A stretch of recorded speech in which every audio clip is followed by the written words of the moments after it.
कई स्टूडेंट ऐसे हैं जो पढ़ना तो चाहते हैं लेकिन उनके मन में पढ़ाई जो है बैठती ही नहीं है। अगर आप परीक्षा में अच्छे मार्क्स से पास होना चाहते हैं तो मन लगाकर पढ़ना जरूरी है, बट कई सिचुएशन ऐसी हो जाती है जब वो स्टूडेंट पढ़ने के लिए बैठा होता है लेकिन उसका ध्यान पढ़ाई की तरफ ना लग के इधर से उधर घूमता रहता है, और वो है मन का विचलित होना। ऐसी बहुत सारी सिचुएशन होती है जहां पे हमारा माइंड जो है एक जगह पे टिक नहीं सकता।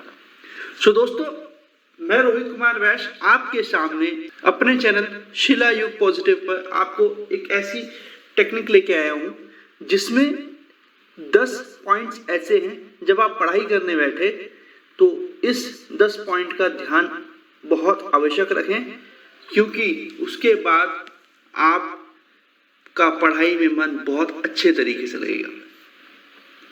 सबसे पहला, पढ़ाई के लिए सही जगह चुनें। ये सबसे इंपॉर्टेंट है कि आपकी पढ़ाई आपके परिवेश और वातावरण को निर्भर करती है। अगर आपने बहुत शांत स्वभाव की जगह देखी है तो आपको बहुत ही अच्छा रहेगा।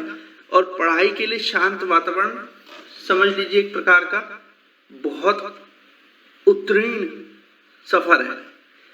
बैठने के लिए कोशिश कीजिए कुर्सी और टेबल का बंदोबस्त रखें। किताबों को अच्छे से रखने की सुविधा हो।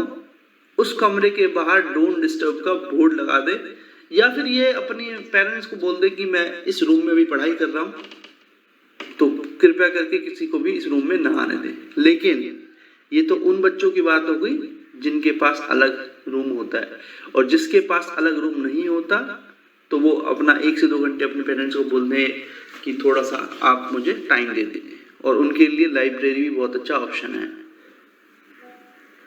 सो दोस्तों, अपना अलग पॉइंट, दूसरा पॉइंट है ध्यान भटकाने वाली चीजों को दूर रखें। ये सबसे इंपॉर्टेंट है। अगर कोई आपकी चीजों से किसी चीज से आपका ध्यान भटकता है तो उस चीज को अपने आप से दूर रखें। सबसे पहला मोबाइल, क्योंकि मोबाइल एक ऐसी चीज होती है जो आपका सबसे ज्यादा ध्यान भटकाता है। तीसरा पॉइंट, पढ़ाई को अपना रूटीन कार्य बनाएं। एक रूटीन वर्क होना चाहिए। ऐसा नहीं कि जब मर्जी आप पढ़े, कल नहीं पढ़े, कल पढ़े परसों ना पढ़े, तो ये थोड़ा सा सही नहीं रहता है। 4th पॉइंट सबसे इंपॉर्टेंट है, अच्छे से पढ़े। जो भी पढ़ाई करते हैं आप बहुत ध्यान से पढ़े, ठीक है।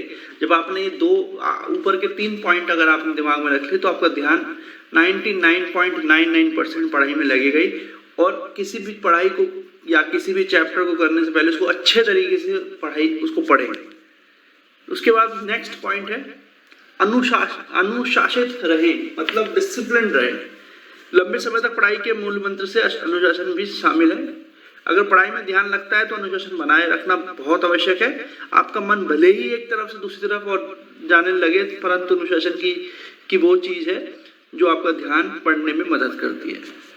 इसके बाद अगला पॉइंट है, जानिए आपको कब आराम करना है। आराम भी बहुत इंपॉर्टेंट है। ये ना हो कि आप अगर पढ़ाई कर रहे हैं, पढ़ाई करते जा रहे हैं, आप आराम ही नहीं कर रहे, तो वो क्या होता है कि अगले दिन के लिए आप प्रिपेयर नहीं कर पा रहे अपने आप को। इसके बाद सबसे इंपॉर्टेंट पॉइंट है अगला, अपनी जो भी आप पढ़ाई करते हैं, मैंने अपनी एक लास्ट वीडियो में बनाया था कि आप टाइम टेबल के हिसाब से पढ़ते हैं, बट आप टारगेट वर्सेस अचीवमेंट के हिसाब से पढ़ेंगे तो आपके लिए बहुत ज़्यादा अच्छा रहेगा कि आप रात को अपना टारगेट बनाइए कि अगले दिन मुझे ये करना है, और आप देखिए कि आपने वो चीज़ की है या नहीं।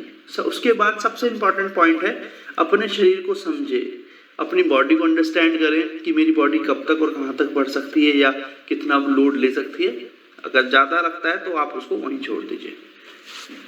और उसके बाद सबसे इंपॉर्टेंट पॉइंट है कि पर्याप्त नींद ले। स्लीपिंग बहुत इंपॉर्टेंट है। मेरे लास्ट वीडियो में मैंने अपना बताया है कि किस तरीके से स्लीप आपके ब्रेन को इम्पैक्ट करेगी। अगर आप सही अमाउंट ऑफ स्लीपिंग नहीं लेते हैं तो आपके ब्रेन को बहुत इम्पैक्ट करती है। लास्ट सबसे अच्छा है हेल्दी ईटिंग। हेल्दी ईटिंग बहुत इंपॉर्टेंट है। अगर आप हेल्दी ईटिंग कर रहे हैं तो आपको आपका मन और दिमाग दोनों ही शांत आएंगे। So thank you so much. ये 10 पॉइंट याद रखिए पढ़ने से पहले, आपको बहुत बहुत ज़्यादा हेल्प मिलेगी।